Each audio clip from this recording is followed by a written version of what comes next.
क्या आप जानते हैं कि मेरा लौंग गवाचा जैसा यादगार नगमा गाने वाली मारूफ अदाकारा और गुलकारा मुसर्रत नज़ीर आजकल कहाँ हैं?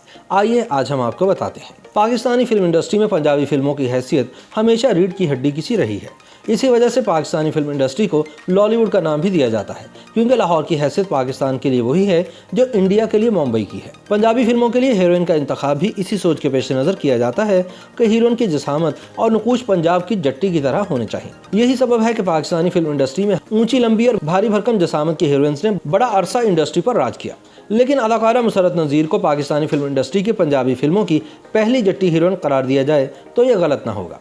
सन 1955 में अपने करियर का आगाज़ करने वाली मुसर्रत नज़ीर ने अगरचे बहुत तवील वक्त तक फिल्म इंडस्ट्री में काम नहीं किया, मगर जितना भी काम किया सफ़े अव्वल की हीरोइन के तौर पर किया। बतौर अदाकारा रिटायरमेंट के बाद वह मुल्क से बाहर चली गईं, लेकिन जब 2 दिहाइयों बाद वापस आईं तो बतौर गुलकारा इन्होंने अपने फ़न की धाक बिठाई और मेरा लौंग गवाचा जैसे यादगार नगमे गाए जो आज भी ज़ुबान ज़दे आम है। मुसर्रत नज़ीर 13 अक्टूबर सन 1940 को पैदा हुई। इनका ताल्लुक लाहौर से था और इनके वालिद एक सरकारी मुलाजिम थे। वो एक पढ़े लिखे ख़ानदान से ताल्लुक़ रखती थी जिनका शोबिज़ के शोबे से दूर दूर का भी वास्ता न था। मुसर्रत के वालिद इनको आला तरीम दिलवाकर डॉक्टर बनवाने के ख्वाहिशमंद थे और यही ख्वाहिश मुसर्रत नज़ीर की थी। इसके साथ गीत गाने और गुनगुनाने का शौक़ भी इन्हें बचपन से ही था।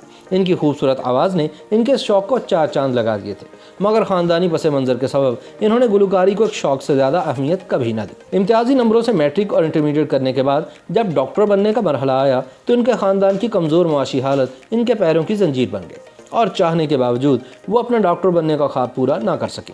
इस मौके पर मुसर्रत नज़ीर ने गुलकारी के फ़न से फ़ायदा उठाने का फ़ैसला किया और रेडियो पाकिस्तान पर बतौर गुलकारा नगमा सराफ हुई। मगर यहाँ इनके शौक़ की तो तकमील हो गई, लेकिन फिर भी मुआशी मैदान में घर वालों का हाथ रेडियो के कम मुआवजे के सबब ना बटा सके। इस मौके पर इन्होंने लाहौर की फिल्म इंडस्ट्री में बतौर गुलकारा किस्मत आजमाई का फ़ैसला किया, जहाँ इनकी मुलाकात अनवर कमाल पाशा से हुई जो कि अपने दौर के मायानाज डायरेक्टर थे। लेकिन इन्हें मुसर्रत नज़ीर में छुपी हुई एक पंजाबी फिल्म की हीरोइन नज़र आ गई और इन्होंने मुसर्रत को अदाकारी की दावत दे डाली। लेकिन अपने वालिद के मना करने पर मुसर्रत नज़ीर ने इस ऑफ़र को ठुकरा दिया। ताहम अनवर कमाल पाशा बज़िद थे और इन्होंने मुसर्रत नज़ीर के वालिद को इजाज़त देने पर मजबूर कर दिया। इन्होंने सन 1955 को अपनी फिल्म कातिल के लिए मुसर्रत नज़ीर को एक साइड रोल में कास्ट कर लिया, मगर इस सानवी नोयत के किरदार में भी मुसर्रत नज़ीर ने अपनी धाक इस तरह बिठाई कि फ़ौरन ही शेख लतीफ़ ने मुसर्रत नज़ीर को अपनी फिल्म पतन में उस वक्त के मशहूर अदाकार संतोष कुमार के मद्दे मुकाबिल हीरोइन कास्ट कर लिया। ये फिल्म मुसर्रत नज़ीर की ज़िंदगी को बदल डालने का बायस बनी और इसके बाद इन्होंने फिर पलट कर न देखा और एक के बाद एक हिट फिल्में देती गई। मुसर्रत नज़ीर का ताल्लुक एक क़दामत पसंद घराने से था। इसी वजह से इन्होंने अपने पूरे करियर में अपने ख़ानदान की इज्जत का ख्याल रखा और शोहरत के उरूज के बावजूद कोई स्कैंडल न बनने दिया। इन्होंने साथी फ़नकारों से सिर्फ काम की हद तक ताल्लुक़ रखा और कभी भी किसी को एक हद से आगे जाने की इजाज़त नहीं दी। यही वजह थी कि इनका पूरा करियर किसी भी किस्म की अफवाहों से पाक रहा। इसके अलावा इन्होंने कभी भी फिल्मों में काम करते हुए किसी किस्म के फौज शख्स की फिल्म बंदी की इजाज़त ना दी और जितना काम किया साफ़ सुथरा और बेहतरीन किया। मुसर्रत ने 33 उर्दू और 14 पंजाबी फिल्मों में अपनी अदाकारी के जौहर दिखाए और इन्हें 3 निगार अवार्ड्स भी मिले। इसके अलावा इनको सन 1989 में सदारती अवार्ड बराए हुस्न कारकर्दगी से भी नवाजा गया।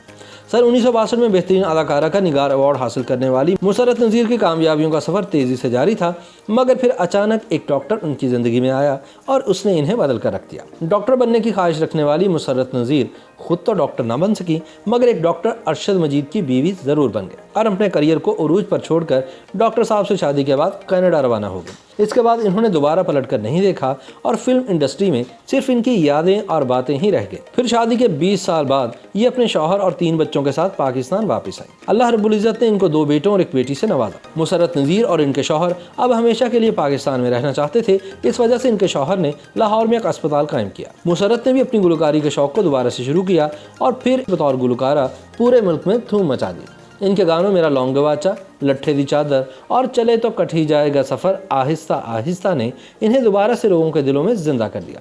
इनके गाने ज़ुबान ज़दे आम हो गए, मगर इनके शौहर और बच्चे पाकिस्तान में एडजस्ट ना हो सके और कुछ अरसे बाद ये फैमिली दोबारा कनाडा शिफ्ट हो गई। मुसर्रत भी अपने शौहर और बच्चों के साथ कनाडा चली गई। अब वो कनाडा में ही रहती हैं और इनके दोनों बेटे डॉक्यूमेंट्री फिल्म्स बनाते हैं। मुसर्रत नज़ीर कनाडा में एक मुकम्मल घरेलू औरत के तौर पर ज़िंदगी गुजार रही हैं।